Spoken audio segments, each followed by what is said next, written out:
کچھ عمل ہونا چاہیے۔ اور اسلام کا ایک خوبصورت پیغام وہ کیا ہے؟ دوسروں کے لیے بھلا سوچنا، دوسروں کے لیے خیر کا سوچنا۔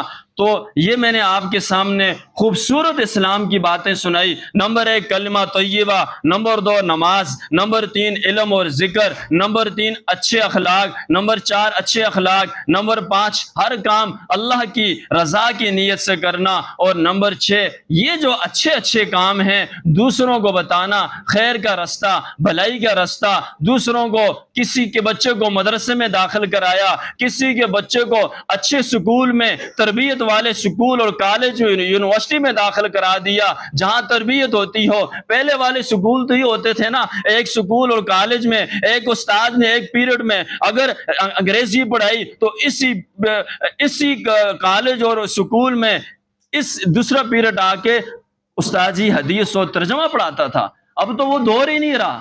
اس لیے اپنے بچوں کو مدرسوں میں داخل کریں، اچھے اداروں میں پڑھائیں تاکہ ان کا مستقبل اچھا ہو۔ اور اس کے ساتھ ساتھ خوبصورت جو دوسرا پیغام تھا اس کو میں نے چھوڑا، وہ کیا ہے؟ لا الہ الا اللہ محمد الرسول اللہ، امام الانبیاء صلی اللہ علیہ وسلم کے طریقے آپ کی زندگی ہر خوشی میں، ہر غمی میں اپنی زندگیوں میں لانا، پیارے آقا علیہ الصلوۃ والسلام پر کثرت سے درود پڑھنا، ان سے محبت